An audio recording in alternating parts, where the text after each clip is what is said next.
Good morning students, welcome to my channel. तो आज हम क्लास 11th चैप्टर 3 पढ़ते हैं। चैप्टर का नेम है census and sample method. Last video में मैंने आपको सेकंड चैप्टर करवाया था जिसमें हमने डाटा के बारे में पढ़ा था, टाइप्स ऑफ डाटा और how to collect data, data को कैसे कलेक्ट करते हैं। आज हम यहाँ पे डाटा को कलेक्ट करने के दो मेथड और पढ़ेंगे, census method and sample method. तो भाई सबसे पहले सेंसस मेथड के बारे में बताया है यहाँ पे। देखो सेंसस मेथड क्या होता है, इन्होंने एक बहुत अच्छा एग्जांपल देके बताया है यहाँ पे। जैसे एक कॉलेज दे रखा, there are 2000 students in a college. एक कॉलेज में 2000 बच्चे हैं। An investigator wants to collect data regarding their family background. और इन्वेस्टिगेटर को उनकी फैमिली बैकग्राउंड की इंफॉर्मेशन कलेक्ट करनी है। He has two possible choice. तो इन्वेस्टिगेटर के पास दो चॉइस हैं। एक तो जो 2000 बच्चे हैं उन सभी से इन्फॉर्मेशन लेगा, सभी बच्चों से मीट करेगा, मिलेगा और इन्फॉर्मेशन लेगा। जैसे बताया है, first he collect information relating to all the 2000 students. तो ये तो हो जाएगा अभी सेंसस मेथड। अगर इन्वेस्टिगेटर तो जो 2000 बच्चे हैं उन सभी से इन्फॉर्मेशन लेता है तो ये क्या है, हमारा सेंसस मेथड है। अगर उनमें से कुछ बच्चों का सैंपल सेलेक्ट कर लेता है, मान लो 2000 में से उन्होंने 100 बच्चे सेलेक्ट कर लिए या 500 बच्चे सेलेक्ट कर लिए, उनसे इन्फॉर्मेशन लेगा और जो बाकी बच के 1500 उनका एस्टिमेट लगाएगा। तो ये कौन सा मेथड हो जाएगा, सैंपल मेथड हो जाएगा। बताया ना इनमें, देखो ये बता, second he collect information relating to some of the students वो would represent all the 2000 students. यानी वो क्या करेगा, उन 2000 बच्चों में से कुछ सैंपल सेलेक्ट कर लेगा जो उन 2000 बच्चों का रिप्रेजेंटेशन करेगा।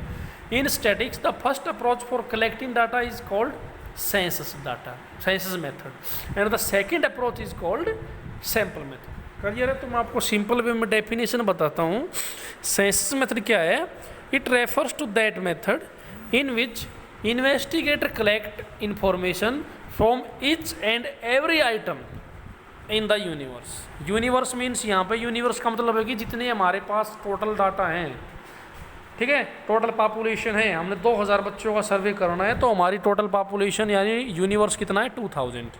तो in census method we collect information from each and every item. ये होता है हमारा सेंसस मेथड। और दूसरा क्या है, सैंपल मेथड।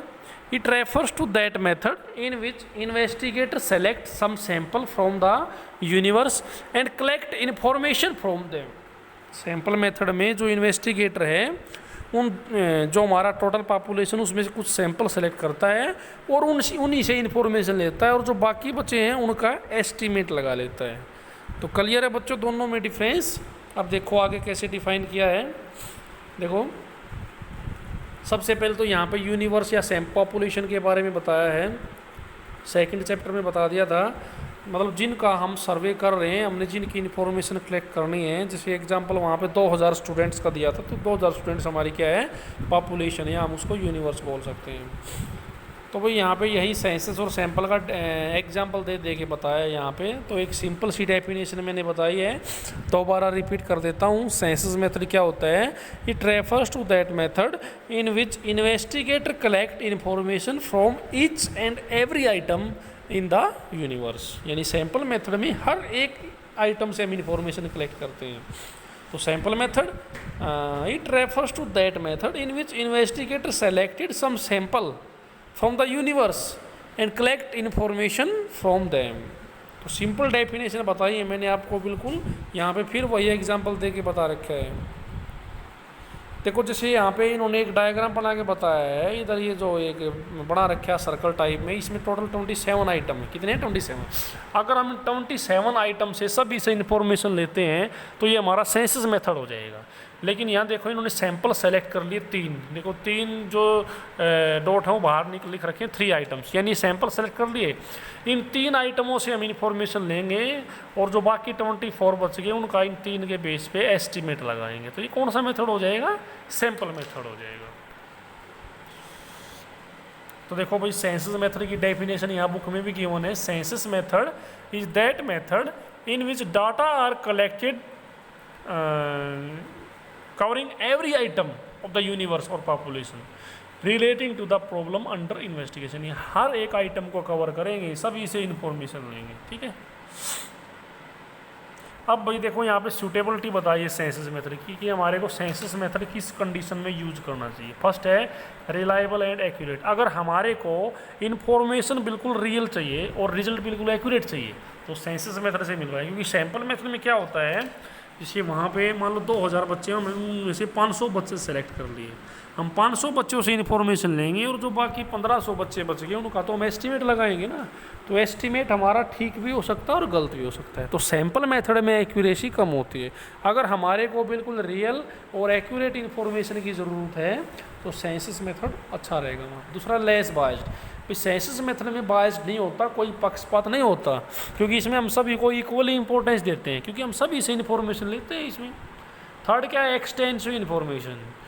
भाई इस मेथड से हमारे को जो इन्फॉर्मेशन है वो एक्सटेंसिव मिल जाएगी, क्योंकि इसमें हम सभी से पर्सनली मीट करते हैं, तो इससे हमारे को काफ़ी सारी चीज़ों की इन्फॉर्मेशन मिल जाती है, सेंसस मेथड है। दूसरा है स्टडी ऑफ डाइवर्स करेक्टरिस्टिक्स, यानी कि सेंसस मेथड से अगर हमारी जो पॉपुलेशन है जिनका हमने इन्वेस्टिगेशन करना है, अगर उनका जो कैरेक्टर है वो डाइवर्स नेचर का है, सभी के डिफरेंट नेचर है, तो वहाँ पे सेंसस मेथड ही यूज होगा। सैंपल मेथड कब यूज होगा, अगर उनका नेचर सिमिलियर है तो, होमोजीनियस है तो। अगर सभी आइटम हमारे डाइवर्स कैरेक्टर के हैं, यानी डिफरेंट कैरेक्टर के हैं, तो सेंसस मेथड ही सूटेबल है। अगला स्टडी ऑफ कॉम्प्लेक्स इन्वेस्टिगेशन, ये जो मेथड है ये काफ़ी कॉम्प्लेक्स है। ठीक है, मतलब इस मेथड में जो क्या है कि एक्यूरेसी अच्छी होती है, अच्छा रिजल्ट मिलता है। ठीक है, अगला है इनडायरेक्ट इन्वेस्टिगेशन। सेंसस मेथड से हमारे को काफ़ी चीज़ों की भी इंफॉर्मेशन मिल जाती है। जैसे मान लो हमारे को इन्होंने बताया कि census method can be successfully use in indirect investigation relating to unemployment, poverty, corruption etcetera. तो बहुत सारी चीज़ों की इंफॉर्मेशन मिलती है हमारे को सेंसस मेथड से। क्लियर है, वो ये इसकी मेरिट्स दे रखी थी। अच्छा, सूटेबिलिटी बता दी उन्होंने यहाँ पे ऊपर। सूटेबिलिटी क्या है, ये मैं अभी जो मैं आपको बता रहा था मेरिट्स थी। सूटेबिलिटी ये कहाँ पे सूटेबल होगा, स्मॉल एरिया में। अगर हमारा इन्वेस्टिगेशन एरिया स्मॉल है तो हम सेंसस मेथड यूज़ कर सकते हैं। लार्ज एरिया में सेंसस मेथड पॉसिबल नहीं हो पाएगा। बताएं ना, ऊपर दे रखा है, ये तो मैंने मेरिट्स बताई थी आपको, सूटेबिलिटी ऊपर दे रखी है। Census method is suitable particular for such statistical investigation which have small size of population. और दूसरी widely diverse item in the population, मतलब डाइवर्स आइटम यानी डिफरेंट नेचर के आइटम है हमारे। और requirement of intensive examination of different item, अगर investigation में ये ज़रूरी है कि हमारे को सभी आइटम का एग्जामिनेशन करना, तो सेंसस मेथड ही सूटेबल। और high degree of accuracy and reliability, इस मेथड से अगर हमारे को एक्यूरेसी की ज़्यादा ज़रूरत है तो सेंसस मेथड ही यूज करेंगे। अब उसके बाद इसकी डीमेरिट भी होगी, कॉस्टली। देखो ये मेथड क्या है, कॉस्टली भी ज़्यादा है, इसमें टाइम भी ज़्यादा लगेगा, मनी भी ज़्यादा लगेगी और एफर्ट्स भी ज़्यादा करने पड़ेंगे, क्योंकि हर एक आइटम से इन्फॉर्मेशन हमने कलेक्ट करनी है। Second, large man power. Census method को यूज़ करने के लिए हमारे को ज़्यादा मैन पावर की ज़रूरत पड़ेगी। ठीक है, क्योंकि इसके लिए हमारे को एन्यूमरेटर अपॉइंट करने पड़ेंगे। तो ये जो मेथड है ये ज़्यादा कॉस्टली है। अगर not suitable for large investigation, अगर हमारे को लार्ज एरिया में इन्वेस्टिगेशन करना है तो census method is not suitable, ये पॉसिबल नहीं है हर एक पर्सन से इन्फॉर्मेशन कलेक्ट करना। अगला सैंपल मेथड, डेफिनेशन मैंने आपको बता दी थी। ठीक है, सूटेबिलिटी क्या है इसकी, size of population very large, large area में सूटेबल है ये। और very high degree of accuracy is not needed, अगर हमारे को हाई डिग्री ऑफ एक्यूरेसी की ज़रूरत नहीं है तो हम सैंपल मेथड यूज़ कर सकते हैं, क्योंकि इसमें एक्यूरेसी कम होती है।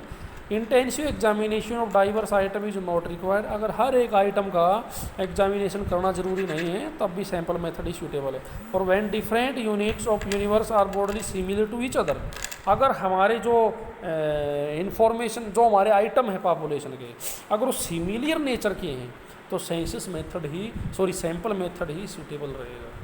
क्लियर है, अगर डाइवर्स नेचर के हैं तो सेंसस मेथड सूटेबल है, और सिमिलियर नेचर के हैं तो सैंपल मेथड सूटेबल। अब सैंपल मेथड की मेरिट्स और डीमेरिट्स। मेरिट्स का इकोनॉमिकल, देखो जो हमारा सैंपल मेथड है ये सेंसस मेथड की बजाय कम कॉस्टली है, टाइम सेविंग भी है, टाइम कम लगेगा। आइडेंटिफिकेशन ऑफ एरर, इसमें हम अपनी एरर को जल्दी आइडेंटिफाई कर सकते हैं, क्योंकि भाई देखो जो सेंसस मेथड है उसमें बड़े सभी पर्सन से पर्सनली इंफॉर्मेशन कलेक्ट करते हैं ईच एंड एवरी आइटम से। तो जब हम ईच एंड एवरी आइटम से इंफॉर्मेशन लेंगे तो वहाँ पे एरर को पकड़ना डिफ़िकल्ट हो जाएगा। अगर हम कुछ सैंपल सेलेक्ट करके उन सैंपलों से इंफॉर्मेशन लेंगे यानी तो उसमें जो एरर है उसको हम जल्दी आइडेंटिफाई कर सकते हैं। लार्ज इन्वेस्टिगेशन, बड़े एरिया में इन्वेस्टिगेशन हो जाएगा इससे, ठीक है। एडमिनिस्ट्रेटिव कन्वीनियंस, जो हमारे काफ़ी जो एडमिनिस्ट्रेटिव डिपार्टमेंट है वो सब इसी मेथड को यूज़ करते हैं। और मोर साइंटिफिक, जो हमारा ये सैंपल मेथड है, ये ज़्यादा साइंटिफिक है, ठीक है। डिमेरिट्स क्या है? पार्शलिटी, इसमें पार्शलिटी हो सकती है। जब हम सैंपल सेलेक्ट करते हैं सैम्पलिंग मेथड, तो सैंपल सेलेक्ट करते टाइम पार्शलिटी हो जाती है। अगर पार्शलिटी यूज करके सैंपल सेलेक्ट किया है तो जो रिजल्ट है वो डाउटफुल आएगा। रॉन्ग कॉन्क्लूजन, अगर डाटा में 100% एक्यूरेसी नहीं है तो कॉन्क्लूजन में फिर गलती आएगा। और difficult in selecting representative sample, कई बार सैंपल सेलेक्ट करने में बहुत बड़ी प्रॉब्लम आती है इन्वेस्टिगेशन के सामने, तो ये भी इस मेथड की डीमेरिट। और difficult in framing sample, sample को फ्रेम करने में दिक्कत आएगी। और स्पेशलाइज्ड नॉलेज, सैंपल मेथड को यूज़ करने के लिए स्पेशलाइज्ड नॉलेज का होना ज़रूरी है, क्योंकि स्टैटिस्टिक्स के कुछ रूल होते हैं उन सभी का पता होना चाहिए। क्लियर वही, तो हमने दोनों मेथड पढ़ लिए हैं, सेंसस मेथड भी और सैंपल मेथड भी, दोनों की सूटेबिलिटी, मेरिट्स एंड डिमेरिट्स। अब एसेंशियल ऑफ ए सैंपल, यानी एक अच्छे सैंपल की क्वालिटी बताइए, रिप्रेजेंटेटिव। एक अच्छा सैंपल वही होता है जो अपने ग्रुप का रिप्रेजेंटेटिव करे। सेकंड, इंडिपेंडेंट, सैंपल कैसा होना चाहिए? इंडिपेंडेंट होना चाहिए, वो किसी के ऊपर डिपेंड नहीं होना चाहिए। होमोजीनिटी, होमोजीनियस होने जरूरी है। होमोजीनिटी मतलब सिमिलर होने चाहिए भाई सभी। जैसे मैं आपको एग्जांपल दूँ, मान लो हमारी क्लास में 20 बच्चे हैं और 20 बच्चों में से हमारे को 3 बच्चे सेलेक्ट करने हैं। सपोज करो जो 17 बच्चे हैं तो सिमिलर नेचर के हैं, सभी पढ़ाई में एवरेज हैं, और जो 3 बच्चे हैं वो बिल्कुल डफर हैं। और अगर हम उन 3 बच्चों को ही सैंपल सेलेक्ट कर लेंगे उनके बेस, वो तीनों तो डफर हैं, उन तीनों का नेचर बिल्कुल डिफरेंट है, होमोजेनिट नहीं है। और जो 17 बच्चे थे वो होमोजेनियस नेचर के थे। अगर उन 3 बच्चों के बेस पे हम पूरी क्लास का एस्टिमेट लगाएंगे, वो 3 बच्चे डफर हैं तो सोचेंगे पूरी क्लास डफर है, तो कॉन्क्लूजन गलत हो जाएगा ना। तो जो सैंपल है हमारा वो कैसा होना चाहिए? होमोजेनियस होना चाहिए। अगला एडुकेशन, एडुकेशन ही सैंपल सेलेक्ट करते टाइम बिल्कुल फेयरली सैंपल सेलेक्ट करना है, कोई भी पार्शलिटी यूज नहीं करनी, हर एक आइटम को इक्वली चांस देना है हमने, ठीक है। अब वही मेथड्स ऑफ सैंपलिंग, यानी सैंपल कैसे सेलेक्ट करें। सपोज करो 20 बच्चों में से 2 बच्चे सेलेक्ट करने हैं, तो कैसे सेलेक्ट करें? तो इसके लिए 6 मेथड हैं हमारे। Random sampling, purposive sampling, stratified sampling, systematic sampling, quota sampling, और लास्ट कौन सा है? Convenience sampling. तो सबसे पहला रैंडम सैंपलिंग। भाई रैंडम सैंपलिंग में क्या होता है, इसमें हर एक आइटम के पास इक्वली चांस होता है, कोई भी आइटम सैंपल सेलेक्ट हो सकता है। It refers to that method in which each and every item have equal chance for selecting a sample. भाई ये जो रैंडम सैंपलिंग मेथड है 2 तरीके से यूज़ होता है। एक तो होता है लॉटरी मेथड से और एक होता है टेबल मेथड से। लॉटरी मेथड में क्या होता है भाई, देखो नेक्स्ट पेज पे मिलेगा आपको। हाँ, लॉटरी मेथड में क्या होता है, जैसे मान लो 20 बच्चे हैं, 20 बच्चों में से हमारे को 2 बच्चे सेलेक्ट करने हैं, तो हम 20 स्लिप बनाएंगे, उन पे सभी बच्चों का नेम लिखेंगे, उन 20 की 20 स्लिप को एक बॉक्स में डाल देंगे, और उसमें से रैंडमली यानी बगैर देखे कोई भी 2 पर्ची निकाल लेंगे, और जिस बच्चे के नाम की पर्ची बाहर आएगी वही दोनों बच्चे हमारे सैंपल सेलेक्ट हो जाएंगे। तो जो 2 पर्ची हमने निकालनी है बाहर, वो किसी भी बच्चे के नेम की आ सकती है, हमने कोई पार्शलिटी यूज नहीं की है, सभी के पास इक्वली चांस है सैंपल सेलेक्ट होने का। क्लियर है। दूसरा टेबल ऑफ रैंडम नंबर, एक टेबल बना के भी हम सैंपल सेलेक्ट कर सकते हैं, ठीक है। मेरिट्स क्या है, this method is free from personal bias होता है, क्योंकि इसमें कोई पर्सनल यानी पक्षपात नहीं होता, हर एक आइटम के पास इक्वली चांस होता है सैंपल सेलेक्ट होने में, ठीक है। सेकेंड मेरिट्स की यही है कि each and every item of the universe stand equal chance for being selected. Third क्या है, the universe set get fairly represent by the sample. जब हमने सैंपल सेलेक्ट करते टाइम कोई भी बायस यानी पार्शलिटी नहीं की, तो एक अच्छा सैंपल सेलेक्ट होगा जो अपने ग्रुप का बेस्ट रिप्रेजेंटेटिव करेगा। और this is very simple and straight forward method. अब आगे इसकी डीमेरिट्स है भाई। इसकी डीमेरिट क्या है, फर्स्ट है this method does not guarantee proportional representation of different item in the use. यानी ये मेथड इस चीज़ की गारंटी नहीं देगा कि जो सैंपल सेलेक्ट हुआ है अपने ग्रुप का बेस्ट रिप्रेजेंटेटिव कर रहा है। सपोज करो 20 बच्चों में से 2 बच्चे सेलेक्ट करने हैं और 18 बच्चे तो एक जैसे हैं, 2 बच्चे बिल्कुल डफर है। और सपोज करो जो हमने 2 स्लिप बाहर निकालनी हो, दोनों स्लिप ऐसे डफर बच्चों की आ जाए, जो पूरी क्लास का रिप्रेजेंटेटिव करेंगे तो गलत हो जाएगा। तो ये मेथड इस चीज़ की गारंटी नहीं देगा कि जो सैंपल हमने सेलेक्ट किया अपने ग्रुप का बेस्ट रिप्रेजेंटेशन करे। सेकेंड है random sampling does not give weightage और to certain important item the universe. जो रैंडम सैम्पलिंग मेथड है वो किसी को वेटेज प्रोवाइड नहीं करता है, सभी के साथ इक्वली बिहेव करता है, चाहे कोई आइटम हमारे लिए इंपॉर्टेंट हो, चाहे कोई ज़्यादा इंपॉर्टेंट हो, चाहे कम इंपॉर्टेंट हो। जैसे यहाँ पे जो 18 बच्चे थे वो सिमिलर नेचर के थे, जो होमोजीनियस थे, लेकिन जो 2 बच्चे थे वो डिफरेंट नेचर के थे। तो जो 18 बच्चे सिमिलर नेचर के थे उनको हमने ज़्यादा इंपॉर्टेंस देनी थी ताकि उन्हीं में से सैंपल सेलेक्ट हो गया था तो अच्छा रहता। ठीक है भाई, इसकी डिमेरिट है। अब यहाँ पे रैंडम सैम्पलिंग और हैप्चर्ड सैम्पलिंग में डिफरेंस बता है। देखो जो रैंडम सैम्पलिंग है ये स्टैटिक्स के रूल के अकॉर्डिंग, सैम्पलिंग के रूल के अकॉर्डिंग, लेकिन हैप्चर्ड सैम्पलिंग रूल के अकॉर्डिंग नहीं है। दूसरा डिफरेंस है जो रैंडम सैम्पलिंग है इसमें हर एक आइटम के पास इक्वली चांस होता है सैंपल सेलेक्ट होने में, लेकिन हैप्चर्ड सैम्पलिंग में हर एक आइटम के पास इक्वली चांस नहीं होता। क्लियर है।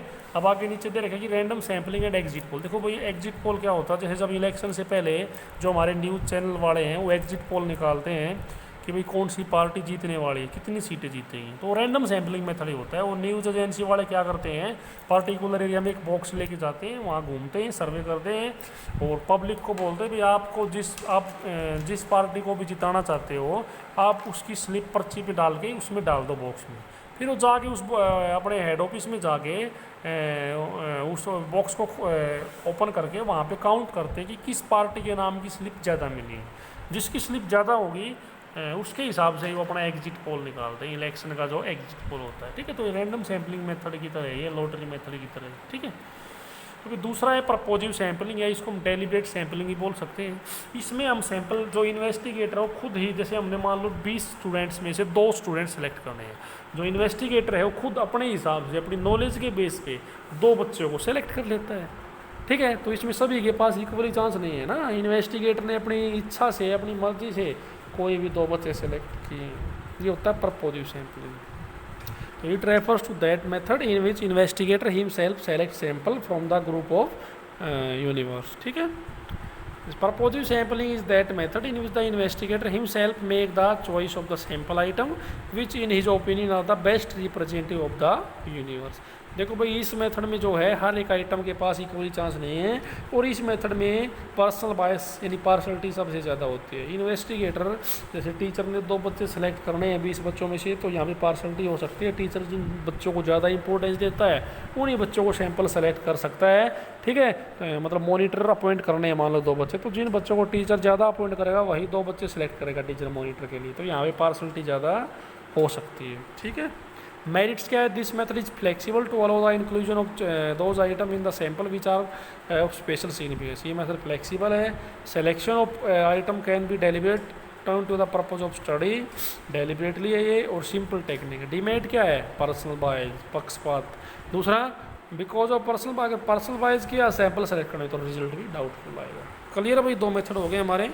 थर्ड मेथड है सर्टिफाइड और मिक्स सैम्पलिंग। इसमें क्या करते हैं हम अपनी पॉपुलेशन को, यानी टोटल जो हमारा यूनिवर्स है जिनका हमने सर्वे करना है, इन्फॉर्मेशन लेनी है, उसको हम डिफरेंट ग्रुप में डिवाइड कर देते हैं और हर एक ग्रुप को हम स्ट्रेटा बोलते हैं। क्या बोलते हैं, स्ट्रेटा। उनकी करेक्टरिस्टिक्स के अकॉर्डिंग अलग अलग डिवाइड कर दिया। ठीक है, फिर उसमें से हम इन्फॉर्मेशन लेंगे। जैसे उन्होंने एग्जांपल देके बताया अच्छे से, देखो इसमें this method of sampling is generally adopted when population consist of different group with different characteristics. According to this method of sampling, population is divided into different strata having different characteristics, and some of the items are selected from each strata so that the entire population get represented. Example दिया है, देखो there are 50 students in class 11. Class 11 में 50 बच्चे हैं, उनमें से 30 बच्चे तो मैथमेटिक्स चॉइस किया है और 20 बच्चों ने होम साइंस चॉइस किया है। तो जो टोटल पॉपुलेशन 50 बच्चे हैं तो इसके 2 स्ट्रेटा बनेंगे, तो 30 बच्चे मैथ्स वाले, 20 बच्चे होम साइंस वाले। ठीक है, तो हम हर एक स्ट्रेटा से अपना सैंपल सेलेक्ट कर लेंगे, कुछ 30 बच्चों में से ले लेंगे और कुछ 20 बच्चों में से ले लेंगे। ठीक है, तो हमारा सैंपल सेलेक्ट हो जाएगा। इसको मिक्स सैम्पलिंग ही बोलते हैं। इसकी मेरिट्स क्या है, this method cover diverse characteristics of population. ये मेथड कब यूज़ करते हैं, अगर हमारी पॉपुलेशन की जो कैरेक्टरिस्टिक्स हो डाइवर्स है। दूसरा on the basis of diverse characteristic population A comparative analyse the data is become possible. इससे हम कंपैरिजन भी कर सकते हैं, जैसे कितने बच्चों ने मैथ लिया था, कितने बच्चों ने, उससे कंपैरिजन भी हो जाएगा इससे। और this method of sampling offer reliable as well as meaningful result. डीमेट क्या, this method is suitable only when there is complete knowledge about the diverse characteristic the population. ये मेथड हम तभी यूज़ कर पाएंगे अगर हमारे को अपने पॉपुलेशन के सभी आइटमों की इन्फॉर्मेशन होगी। तो there is a possibility of bias, इसमें बायस भी हो सकता है, पर्सनल बायस हो सकता है। तो when the size the population is already small, अगर पॉपुलेशन पहले ही कम है तो फिर हम कैसे डिवाइड करेंगे डाटा को स्ट्रेटा में, फिर ये मेथड सूटेबल नहीं हो पाएगा। क्लियर है। अगला भाई सिस्टेमेटिक सैम्पलिंग। देखो सिस्टेमेटिक सैम्पलिंग में क्या होता है, फोर्थ मेथड हमारा सिस्टेमेटिक सैम्पलिंग में जो इन्वेस्टिगेटर टोटल पॉपुलेशन को डिवाइड कर लेता है, उनको न्यूमेरिकली भी अरेंज कर सकता है, जियोग्राफिकली भी अरेंज कर सकता है, ठीक है, या अल्फ़ाबेटिकली भी अरेंज कर, जैसे क्लास के बच्चे हम उनको रोल नंबर वाइज भी अरेंज कर सकते हैं, उनके नेम के अकॉर्डिंग भी कर सकते हैं, ठीक है, या उनके एरिया के अकॉर्डिंग भी। मतलब हसनगढ़ के बच्चे एक रो में, समचाना गांव के एक रो में, मोरखेड़ी गांव के एक रो में, ऐसे कर सकते हैं हम, ठीक है। According to this method unit of population are numerically, geographically and alphabetically arranged. Every nth item number item is selected as a sample item. जैसे सपोज करो 100 बच्चे हैं, मान सपोज करो 100 बच्चे तो ज़्यादा हो गए, सपोज करो मान लो 50 बच्चे हैं क्लास में और हमारे को 10 बच्चे सेलेक्ट करने, तो मैंने 10 बच्चों की लाइन बनवा दी। रोल नंबर 1 to 10 एक लाइन में आ जाए, 11 to 22 जैसे 5 लाइनें बन जाएगी। मेरे को 10 बच्चे लेने तो 5 रो बन गई टोटल। हर एक रो से मैं 2 बच्चे ले लूँगा। सपोज करो मैंने हर एक रो से 3rd और 8th, पहली लाइन में जो तीसरा बच्चा है और 8वां वो सैंपल हो गया, दूसरी लाइन में जो तीसरा बच्चा और 8वां वो सैंपल हो गया। ऐसे हर एक लाइन से हम सैंपल सेलेक्ट कर लेंगे। ये होता है सिस्टेमेटिक सैंपलिंग। मेरिट्स क्या है, this is very simple method, sample is easily determine, और इसमें कोई पर्सनल बायस भी नहीं होता। डीमेरिट क्या है, इसमें हर एक आइटम के पास इक्वली चांस नहीं होता सैंपल सेलेक्ट होने में, जैसे रैंडम सैंपलिंग में होता है। और all the item in population are homogeneous, अगर सभी होमोजीनियस है तो फिर हम कैसे उनको डिवाइड कर पाएंगे, फिर डिवाइड नहीं कर पाएंगे। अलग अलग उनको कैसे अलग अलग ग्रुप में डिवाइड, फिर ये पॉसिबल नहीं है। अब अगला भाई कोटा सैंपलिंग। कोटा सैंपलिंग में भी हम अपनी पॉपुलेशन को अलग अलग ग्रुप में डिवाइड करते हैं और एक कोटा फिक्स कर लेते हैं सभी के लिए। In this method population is divided into different group or classes according to different characteristics of the population. Some percentage of different group in total is fixed. कुछ परसेंटेज तो फिक्स होगी कि यहाँ से इतने सैंपल तो लेने ही लेने हैं। Further some quota of the item to be selected as sample item is fix for each group. The investigator select the fix number of item from group to frame a sample. Last है भाई हमारा convenience sampling. Convenience sample, अगर हम किसी भी item से convenient हो गए उसको सैंपल सेलेक्ट करते हैं तो ये कन्वीनियंस सैंपलिंग होता है। In this method sampling is done by the investigator in such a manner that suit his convenience. Clear है भाई। इसकी this method is the simple, ये बिल्कुल सिंपल है और इसमें खर्चा भी कम आता है, लेकिन अनसाइंटिफिक है। अब रिलायबिलिटी ऑफ सैंपलिंग डाटा, हमारे जो सैंपलिंग डाटा है, जो सैंपल मेथड से हमने डाटा कलेक्ट किए हैं वो कितने रियल होते हैं, वो किन चीज़ों पे डिपेंड करेगा। First size of the sample, हमारा जो सैंपल का जो साइज़ है वो पॉपुलेशन के टोटल पॉपुलेशन के ऊपर डिपेंड होना चाहिए। सपोज करो अपने 20 बच्चों में से 2 बच्चे सेलेक्ट करने हैं, ठीक है, हमने सपोज करो हमने 20 बच्चे जो हैं उनकी इंक्वायरी करनी है, उनकी फैमिली बैकग्राउंड के बारे में पता करना है। अगर हम उनमें से केवल एक बच्चे को सैंपल सेलेक्ट करके उनसे इन्फॉर्मेशन लेंगे, एक बच्चे के बेस पे 19 बच्चों का एस्टिमेट लगाएंगे तो वो गलत हो जाएगा।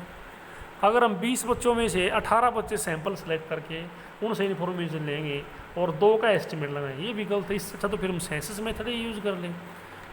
तो जो सैंपल हम सेलेक्ट करेंगे उनका साइज हमारी टोटल पॉपुलेशन के ऊपर डिपेंड होना चाहिए। जैसे मान लो 20 बच्चे हैं तो कम से कम 7-8 बच्चे तो हम सैंपल सेलेक्ट करेंगे, ठीक है।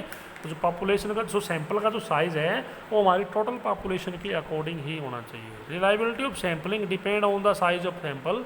If it size is very small it will fail to represent the population according the conclusion would lack reliability. अगला मेथड ऑफ सैंपलिंग, फिर भी देखेंगे हमने सैंपलिंग मेथड कौन सा यूज़ किया। देखो सैंपलिंग मेथड जैसे अभी हमने 6 मेथड पढ़े हैं, रैंडम सैंपलिंग, परपोजिंग, मिक्स, ठीक है, कन्वीनियंस, कोटा सैम्पलिंग।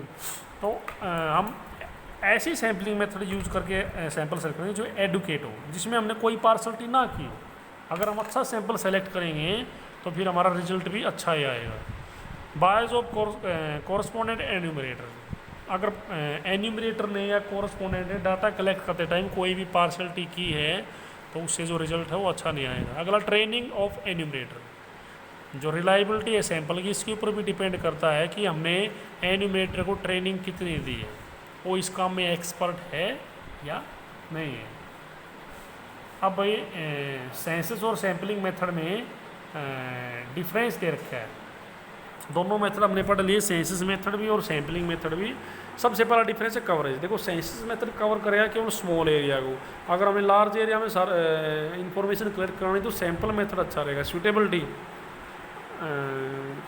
यहाँ भी यही बताया है। अच्छा, कवरेज में इन्होंने क्या बताया है, कवरेज में इन्होंने बताया है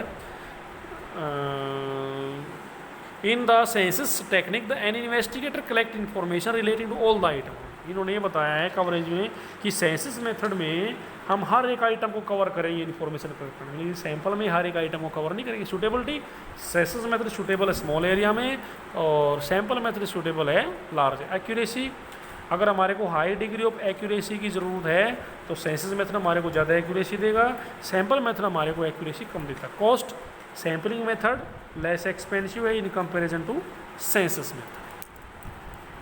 अगला time, sample method less time consuming है, सेंसस मेथड ज़्यादा time consuming. Nature of item, अगर हमारे जो आइटम है वो डाइवर्स कैरेक्टर के हैं तो सेंसस मेथड अच्छा रहेगा। अगर वो सिमिलियर नेचर के हैं, होमोजेनियस नेचर के हैं पॉपुलेशन, तो सैंपल मेथड अच्छा रहेगा। Verification, verification of the statistical information obtain through census method is generally not possible. अगर हम अपनी वेरिफिकेशन करें डाटा की तो सेंसस मेथड में पॉसिबल नहीं है, सैंपल मेथड में पॉसिबल है। ठीक है, तो दोनों मेथडों की अपनी अपनी मेरिट्स और डीमेरिट्स है यहाँ पे। तो भाई हमारा ये चैप्टर फिनिश हो गया यहाँ पे, चैप्टर नंबर 3। इस चैप्टर में हमने दो टेक्निक पढ़ी हैं, सेंसस मेथड और सैंपल मेथड। ठीक है, इन दोनों की मेरिट्स और डीमेरिट्स पढ़ी हैं। सूटेबिलिटी, फिर जो सैंपल मेथड है, जो सैंपल मेथड में हमारे को डाटा कलेक्ट करने से पहले सैंपल सेलेक्ट करना पड़ता है, तो सैंपल सेलेक्ट करने की जो टेक्निक है 6 मेथड वो पढ़े हैं, उनकी मेरिट्स और डीमेरिट्स। आपका चैप्टर फिनिश हो गया है।